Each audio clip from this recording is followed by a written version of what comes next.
Electronics రంగంలో గత 20 సంవత్సరాలుగా నూజివీడులో ప్రభంజనం సృష్టిస్తున్నది శ్రీవత్స ఎలక్ట్రానిక్స్ నూజివీడు.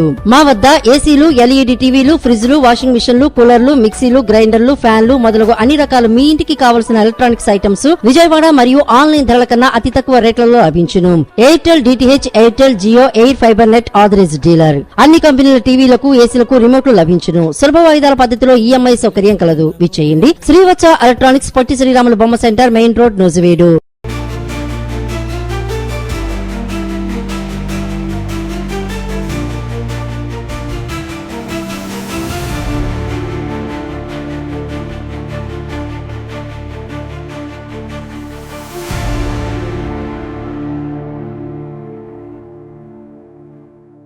ప్రజల ఫిర్యాదులను నిర్లక్ష్యం చేయవద్దన్న ముఖ్యమంత్రి చంద్రబాబు. మానవీయ దృక్పథంతో సమస్యలను పరిష్కరించాలని మంత్రులు, అధికారులకు దిశానిర్దేశం. ప్రజాసేవల్లో వేగం, పారదర్శకత, బాధ్యతాయుత వ్యవహారానికి ప్రాధాన్యం. ప్రజలు ప్రభుత్వంపై ఉంచిన నమ్మకాన్ని నిలబెట్టుకోవాలంటే ప్రతి ఫిర్యాదును అత్యంత బాధ్యతతో పరిశీలించాలని ముఖ్యమంత్రి చంద్రబాబు స్పష్టం చేశారు. సచివాలయంలోని real time governance society RTGS కేంద్రంలో వివిధ శాఖల పనితీరును పర్యవేక్షించిన సందర్భంగా ఆయన మంత్రులు, అధికారులు ప్రజల సమస్యలను మానవీయ దృక్పథంతో పరిష్కరించాలని సూచించారు. ఫిర్యాదులు చేసిన వ్యక్తి స్థానంలో తాము ఉన్నట్లు భావించి స్పందిస్తేనే ప్రజలకు మంచి పరిపాలన అందుతోందని ఆయన పేర్కొన్నారు. ప్రజలు ప్రభుత్వంతో, కార్యాలయాలకు ఎన్నో ఆశలతో వస్తారని, వారి సమస్యలను చిన్న చూపు చూడకూడదని ముఖ్యమంత్రి అన్నారు. ఒక ఫిర్యాదు వెనుక ఒక కుటుంబం, ఒక జీవితం, ఒక అవసరం ఉంటుందని గుర్తుంచుకోమని అధికారులు వ్యవహరించాలని సూచించారు. ప్రతి దరఖాస్తును సకాలంలో పరిశీలించి సాధ్యమైనంత త్వరగా పరిష్కారం చూపాలని ఆదేశించారు. పరిపాలనలో సాంకేతిక ఎంత ముఖ్యమనేదో అయితే ముఖ్యమైనది మానవీయత అని ముఖ్యమంత్రి వివరించారు. ఆధునిక సాంకేతిక వ్యవస్థలతో సేవలను వేగవంతం చేయవచ్చు అని, అయితే ప్రజలతో మాట్లాడేటప్పుడు మర్యాద, సహనం, గౌరవం తప్పనిసరిగా ఉండాలని సూచించారు. అధికారులు ప్రజలతో స్నేహపూర్వకంగా మాట్లాడితే ప్రభుత్వంపై నమ్మకం మరింత పెరుగుతుందని తెలిపారు. ప్రభుత్వ శాఖల్లో ప్రజా ఫిర్యాదుల పరిష్కారం వ్యవస్థను మరింత బలోపేతం చేయాలని ముఖ్యమంత్రి ఆదేశించారు. ప్రతి శాఖల్లో పెండింగ్ లో ఉన్న దరఖాస్తులను ప్రత్యేకంగా గుర్తించి వేగంగా పరిష్కరించాలని సూచించారు. సమస్యలు ఎక్కువ కాలం పెండింగ్ లో ఉండకూడదని అధికారులు నిరంతరం పర్యవేక్షించాలని చెప్పారు. మంత్రులు, ఉన్నతాధికారులు కేవలం కార్యాలయాల్లోనే కాకుండా క్షేత్రస్థాయిలో కూడా ప్రజలను కలవాలని ముఖ్యమంత్రి సూచించారు. గ్రామాలు, పట్టణాలు సందర్శించి ప్రజలతో నేరుగా మాట్లాడితే అసలు పరిస్థితి తెలుస్తుందని అన్నారు. ప్రజల మధ్యకు వెళ్లడం వల్ల నిర్ణయాలు మరింత సమర్థవంతంగా తీసుకునే అవకాశాలు ఉంటాయని పేర్కొన్నారు. ఆర్టీజీఎస్ ద్వారా వచ్చే సమాచారాన్ని సకాలంలో విశ్లేషించి తగిన చర్యలు తీసుకోవాలని ఆయన సూచించారు. అత్యవసర పరిస్థితులు, ప్రజా సమస్యలు, ఫిర్యాదులు పరిష్కారంలో అన్ని శాఖలు సమన్వయంతో పనిచేయాలని చెప్పారు. ప్రభుత్వ స్పందన ఎంతో వేగంగా ఉంటే ప్రజలకు అంత ఎక్కువ భరోసా కలుగుతోందని తెలిపారు. ప్రజాసేవల్లో ఆలస్యం తగ్గించేందుకు సాంకేతికతను మరింతగా వినియోగించాలని ముఖ్యమంత్రి పేర్కొన్నారు. ఆన్లైన్ సేవలు, డిజిటల్ విధానాలు, వాట్సాప్ వంటి వేదికల ద్వారా ప్రజలకు సులభంగా ఫిర్యాదులు నమోదు చేసే అవకాశం కల్పించాలని సూచించారు. సేవలు అందరికీ సులభంగా చేరేలా వ్యవస్థను మరింత బలోపేతం చేయాలని అధికారులకు దిశానిర్దేశం చేశారు. ప్రభుత్వ ఉద్యోగులు నిరంతరం తమ పనితీరును మెరుగుపరుచుకోవాలని ముఖ్యమంత్రి సూచించారు. ప్రజలతో ఎలా మాట్లాడాలి, సమస్యలను ఎలా వినాలి, ఎలా పరిష్కరించాలనే అంశాల్లో శిక్షణ కూడా అవసరమని తెలిపారు. మంచి సేవలే ప్రభుత్వానికి మంచి పేరును తీసుకువస్తాయని కూడా పేర్కొన్నారు. సమస్యలను పరిష్కరించడంలో శాఖల మధ్య సమన్వయం అత్యంత కీలకమని ముఖ్యమంత్రి వివరించారు. ఒక సమస్యకు ఒకటి కంటే ఎక్కువ శాఖల సహకారం అవసరమైతే వెంటనే కలిసి పనిచేసి పరిష్కారం చూపాలని సూచించారు. ఆలస్యం లేకుండా నిర్ణయాలు తీసుకోవడం ద్వారా ప్రజల విశ్వాసాన్ని మరింత పెంచవచ్చని అన్నారు. మొత్తంగా చూస్తే ప్రజల సమస్యల పరిష్కారంలో వేగం, బాధ్యత, మానవీయ, పారదర్శకత అనే 4 అంశాలను ప్రభుత్వం ప్రధాన లక్ష్యాలుగా తీసుకోవాలని, దానితో ముందుకు సాగాలని ముఖ్యమంత్రి స్పష్టం చేశారు. ప్రజలకు చేరువైన పరిపాలన అందించడం ద్వారానే మంచి పాలన సాధ్యమవుతుందని ఆయన పేర్కొన్నారు. ప్రతి శాఖ తమకు వచ్చిన ఫిర్యాదులను నెల నెలా సమీక్షించుకోవాలని ముఖ్యమంత్రి సూచించారు. ఎక్కువగా ఏ అంశంపై ఫిర్యాదులు వస్తున్నాయో గుర్తించి వాటికి శాశ్వత పరిష్కారం మార్గాలను అన్వేషించాలని అన్నారు.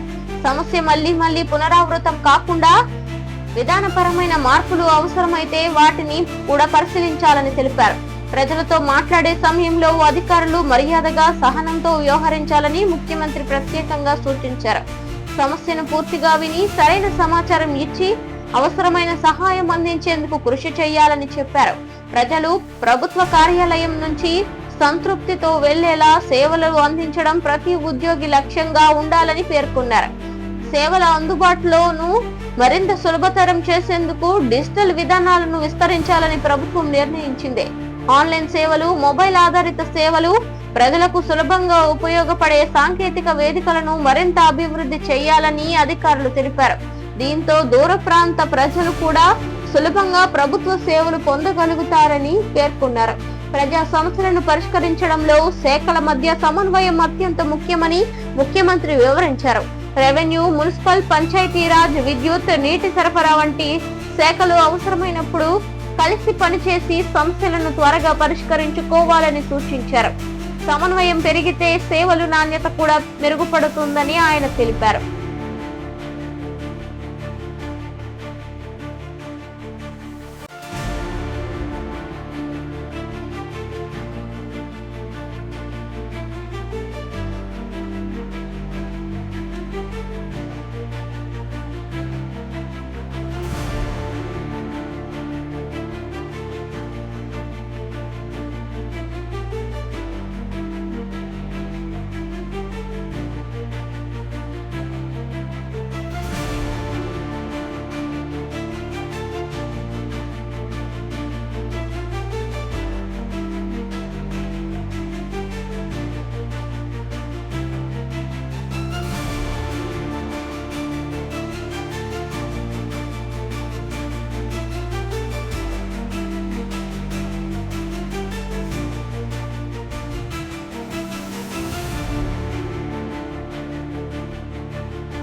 ఆధార్ ధృవీకరణలతో ఇంటి నుంచే రవాణా సేవలకు తెలంగాణ ప్రభుత్వం ప్రాధాన్యం. డిజిటల్ సేవల విస్తరణకు రవాణా శాఖ చర్యలు. ప్రజలకు సులభమైన వేగవంతమైన సేవలే ప్రభుత్వ లక్ష్యం. తెలంగాణ ప్రభుత్వ ప్రజలకు ప్రభుత్వ సేవలను మరింత సులభంగా అందించాలనే లక్ష్యంతో డిజిటల్ సేవల విస్తరణపై ప్రత్యేక దృష్టి సాధిస్తోంది. ముఖ్యంగా రవాణా సేవలకు సంబంధించిన సేవలను ఆన్లైన్ ద్వారా అందుబాటులోకి తీసుకువచ్చి ప్రజల కార్యాలయాలకు తరచూ వెళ్లాల్సిన అవసరం తగ్గించే దిశగా చర్యలు కొనసాగుతున్నాయి. ఆధార్ ఆధారిత ధృవీకరణ, డిజిటల్ గుర్తింపు, ఆన్లైన్ దరఖాస్తుల ద్వారా సేవలను మరింత సులభతరం చేయాలని ప్రభుత్వం లక్ష్యంగా పెట్టుకుంది. రవాణా శాఖలో ఇప్పటికే అనేక సేవలు ఆన్లైన్ ద్వారా అందుబాటులో ఉన్నాయి. డ్రైవింగ్ లైసెన్స్ కు దరఖాస్తు చేయడం. రవాణా శాఖలో ఇప్పటికే అనేక సేవలు ఆన్లైన్ ద్వారా అందుబాటులో ఉన్నాయి. డ్రైవింగ్ లైసెన్స్ కు దరఖాస్తు చేయడం, లెర్నింగ్ లైసెన్స్ సేవలు, వాహన రిజిస్ట్రేషన్ కు సంబంధించిన కొన్ని ప్రక్రియలు, పన్నుల చెల్లింపులు, అనుమతుల పునరుద్ధీకరణ వంటి సేవలను ప్రజలు ఇంటి నుంచే వినియోగించే అవకాశం కల్పించారు. ఈ విధానం వల్ల సమయం ఆదా కావడంతో పాటు కార్యాలయాల్లో రద్దీ కూడా తగ్గుతోంది. ఆధార్ ఆధారిత ధృవీకరణ విధానం సేవల భద్రతను మరింత చేపడుతుందని అధికారులు తెలిపారు. దరఖాస్తు చేస్తున్న వ్యక్తి వివరాలు సరైనవి అని నిర్ధారించేందుకు ఆధార్ గుర్తింపు ఉపయోగపడుతుందని, సేవలు పారదర్శకంగా అందే అవకాశం ఉంటుందని అంటున్నారు. అవసరమైన చోట మాత్రమే ఈ విధానాన్ని నిబంధనలకు అనుగుణంగా వినియోగిస్తున్నట్లు అధికారులు వెల్లడించారు. డిజిటల్ విధానాల ద్వారా సేవలు అందించడం వల్ల గ్రామీణ ప్రాంతాల ప్రజలకు కూడా ప్రయోజనం కలుగుతోంది. దూర ప్రాంతాల్లో నివసించే వారు చిన్న చిన్న పనుల కోసం జిల్లా కేంద్రాలకు రావాల్సిన అవసరం తగ్గుతుంది. ఇంటర్నెట్ సౌకర్యాలు ఉన్న చోట నుంచే దరఖాస్తులు సమర్పించడం, వివరాలు పరిశీలించడం, సేవల పురోగతిని తెలుసుకోవడం సులభంగా మారుతోంది. ప్రజలకు మరింత సౌకర్యం కల్పించేందుకు రవాణా శాఖ సేవలను దశల వారీగా విస్తరించాలని ప్రభుత్వం భావిస్తోంది. భవిష్యత్తులో మరిన్ని సేవలను పూర్తిగా ఆన్లైన్ లో అందించే అవకాశాలను అధికారులు పరిశీలిస్తున్నారు. డిజిటల్ సాంకేతికతను ఉపయోగించి సేవలను వేగంగా అందించడమే ప్రభుత్వ ప్రధాన లక్ష్యమని పేర్కొన్నారు. ఆన్లైన్ సేవలను వినియోగించే సమయంలో ప్రజలు తమ వ్యక్తిగత వివరాలు జాగ్రత్తగా నమోదు చేయాలని అధికారులు సూచించారు. ఆధార్ సంఖ్య, మొబైల్ నంబర్, చిరునామా వంటి వివరాలు సరైనవిగా నమోదు చేస్తే సేవలు వేగంగా పూర్తయ్యే అవకాశం ఉంటుందని తెలిపారు. అవసరమైన పత్రాలను స్పష్టంగా అప్లోడ్ చేయడం ద్వారా దరఖాస్తుల పరిశీలన త్వరగా జరుగుతుందని వివరించారు. రవాణా శాఖ సేవల్లో పారదర్శకత పెంచేందుకు సాంకేతికతను విస్తృతంగా వినియోగిస్తున్నారు. దరఖాస్తు ఏ దశలో ఉందో తెలుసుకునే విధంగా ఆన్లైన్ ట్రాకింగ్ వ్యవస్థలను కూడా అందుబాటులో ఉంచుతున్నారు. దీనివల్ల ప్రజలు కార్యాలయాలకు వెళ్లకుండా తమ సేవల పురోగతిని తెలుసుకునే అవకాశం పొందుతున్నారు.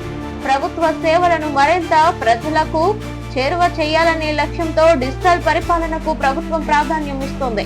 రవాణా శాఖతో పాటు ఇతర శాఖల్లో కూడా ఆన్లైన్ సేవలను విస్తరించే ప్రయత్నాలు కొనసాగుతున్నాయి. పారదర్శకత, వేగం, ప్రజలకు సౌలభ్యం అనే 3 లక్ష్యాలతో ప్రభుత్వం ఈ కార్యక్రమాలను అమలు చేస్తోంది. ఆధార్ ఆధారిత గుర్తింపు విధానం వల్ల సేవలు మరింత వేగంగా అందే అవకాశం ఉందని అధికారులు పేర్కొంటున్నారు.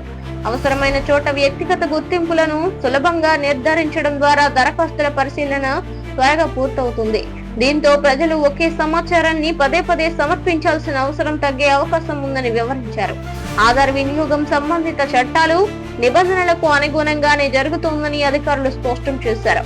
డిజిటల్ సేవల విస్తరణతో పట్టణాలతో పాటు గ్రామీణ ప్రాంతాల్లో ప్రజలకు కూడా సమానంగా ప్రయోజనం కలుగుతోంది. ఒక చిన్న సేవ కోసం జిల్లా కేంద్రాలకు వెళ్లాల్సిన అవసరం తగ్గుతోంది.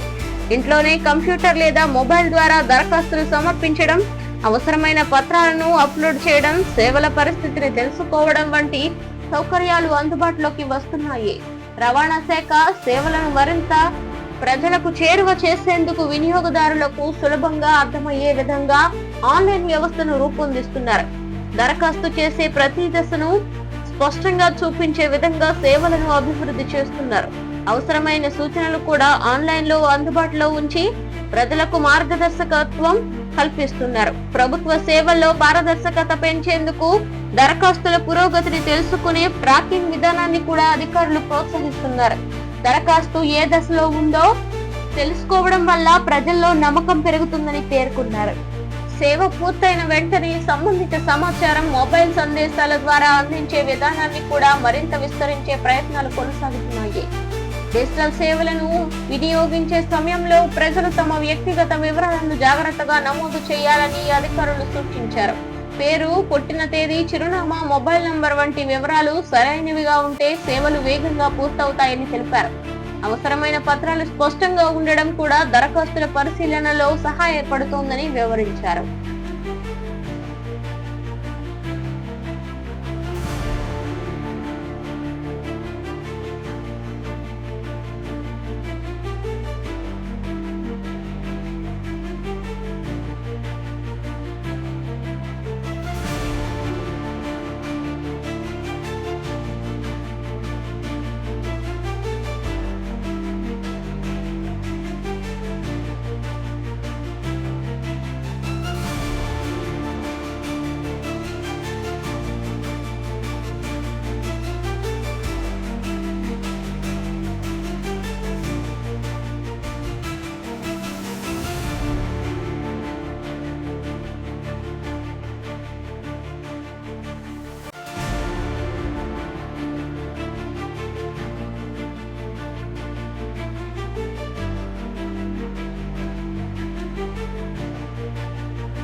ఇరాన్ పై మరోసారి ఒత్తిడి పెంచిన ట్రంప్ హర్ముజ్ జలసంధిని తెరచి ఉంచుతామని ప్రకటించాలని, లేదంటే చర్యలు తప్పవని హెచ్చరిక. మధ్యప్రాచ్య ప్రాంతంలో మరోసారి ఉద్రిక్త పరిస్థితులు నెలకొన్నాయి. అమెరికా అధ్యక్షుడు డొనాల్డ్ ట్రంప్ ఇరాన్ పై మరోసారి తీవ్ర స్థాయిలో వ్యాఖ్యలు చేశారు. ప్రపంచ చమురు రవాణాకు అత్యంత కీలకమైన హర్ముజ్ జలసంధిని అంతర్జాతీయ నౌకాయానానికి ఎప్పటికీ తెరిచి ఉంచుతామని ఇరాన్ స్పష్టమైన ప్రకటన చేయాలని ఆయన డిమాండ్ చేశారు. అలాంటి హామీ ఇవ్వకపోతే అమెరికా అవసరమైన చర్యలు తీసుకోవడానికి వెనకాడదని హెచ్చరించారు. ఈ వ్యాఖ్యలతో అంతర్జాతీయ రాజకీయాలు మరోసారి చర్చకు ప్రారంభమయ్యాయి. హర్ముజ్ జలసంధి ప్రపంచ చమురు సరఫరాలో అత్యంత కీలక మార్గం. గల్ఫ్ ప్రాంతంలోని అనేక దేశాల నుంచి ప్రపంచ మార్కెట్ కు వెళ్లే చమురు ట్యాంకర్లు ఈ మార్గం ద్వారా ప్రయాణిస్తాయి. ఈ మార్గంలో ఎలాంటి అంతరాయం ఏర్పడినా ప్రపంచ వ్యాప్తంగా ఇంధన సరఫరాపై ప్రభావం పడే అవకాశం ఉందని నిపుణులు చెబుతున్నారు. అందుకే ఈ ప్రాంతంలోని ప్రతి పరిమాణాన్ని ప్రపంచ దేశాలు ఎంతో జాగ్రత్తగా గమనిస్తున్నాయి. ఇరాన్ గతంలో కూడా హర్ముజ్ జలసంధికి సంబంధించిన పలు హెచ్చరికలు చేసింది. దీనిపై అమెరికా ఎప్పటికప్పుడు స్పందిస్తూ అంతర్జాతీయ సముద్ర మార్గాలు ఎలాంటి ఆటంకం లేకుండా కొనసాగాలని స్పష్టం చేస్తూ వస్తోంది. తాజాగా ట్రంప్ చేసిన వ్యాఖ్యలు కూడా అదే అంశంపై అమెరికా వైఖరిని మరోసారి వెల్లడిస్తున్నాయని విశ్లేషకులు అభిప్రాయపడుతున్నారు. అమెరికా ప్రభుత్వం అంతర్జాతీయ వాణిజ్య మార్గాల భద్రతకు అత్యంత ప్రాధాన్యం ఇస్తున్నట్లు ట్రంప్ పేర్కొన్నారు. ప్రపంచ దేశాలకు అవసరమైన ఇంధనం, వాణిజ్య వస్తువులు సకాలంలో చేరేందుకు సముద్ర మార్గాలు నిరంతరం అందుబాటులో ఉండాలని ఆయన అన్నారు. ఏ దేశం కూడా అంతర్జాతీయ నౌకాయానాన్ని అడ్డుకునే చర్యలకు పాల్పడకూడదని స్పష్టం చేశారు. ట్రంప్ చేసిన వ్యాఖ్యలపై అంతర్జాతీయ వేదికల్లో చర్చ కొనసాగుతోంది. కొన్ని దేశాలు సమస్యలను చర్చల ద్వారా పరిష్కరించుకోవాలని సూచిస్తుండగా, మరికొన్ని దేశాలు సముద్ర భద్రతను కాపాడాల్సిన అవసరాన్ని గుర్తు చేస్తున్నారు. ఉద్రిక్త పరిస్థితులు మరింత పెరగకుండా అన్ని పక్షాలు సమన్వయంతో వ్యవహరించాలని పలువురు నాయకులు అభిప్రాయపడుతున్నారు. ప్రపంచ చమురు మార్కెట్లు కూడా ఈ పరిణామాలను నిశ్చింతగా గమనిస్తున్నాయి. మధ్యప్రాచ్యంలో ఉద్రిక్తతలు పెరిగిన ప్రతిసారి అంతర్జాతీయ మార్కెట్లో చమురు ధరల్లో మార్పులు కనిపిస్తుంది. అందువల్ల హర్ముజ్ జలసంధికి సంబంధించిన ప్రతి పరిణామం ప్రపంచం ఆసక్తిగా గమనిస్తోంది.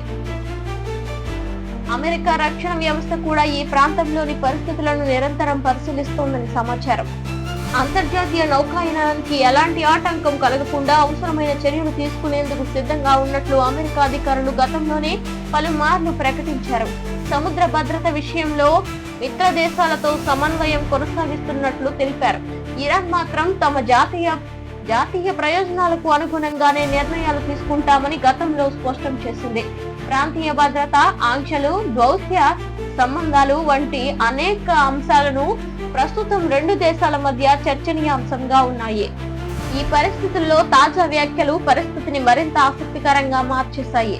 అంతర్జాతీయ విశ్లేషకుల అభిప్రాయం ప్రకారం అమెరికా, ఇరాన్ మధ్య ఉద్రిక్తతలు కొనసాగుతున్నప్పటికీ ప్రత్యక్ష ఘర్షణ జరగకుండా దౌత్యపరమైన చర్యలు అవకాశం కొనసాగుతున్నాయి. ఐక్యరాజ్య సమితి సహా పలు అంతర్జాతీయ సంస్థలు కూడా శాంతియుత పరిష్కారానికే ప్రాధాన్యం ఇవ్వాలని పిలుపునిస్తున్నాయి.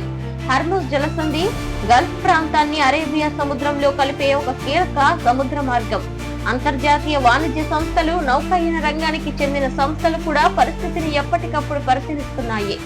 సముద్ర మార్గాలు సురక్షితంగా కొనసాగితే సరుకు రవాణా అంతరాయం లేకుండా సాగుతోందని నిపుణులు చెబుతున్నారు. రవాణాలో ఆలస్యం జరిగితే ప్రపంచ వ్యాప్తంగా సరఫరా వ్యవస్థపై ప్రభావం పడుతుందని వారు పేర్కొంటున్నారు. చమురు మార్కెట్లు కూడా మధ్యప్రాచ్య పరిణామాలపై ఆధారపడి స్పందించే అవకాశం ఉందని ఆర్థిక నిపుణులు చెబుతున్నారు.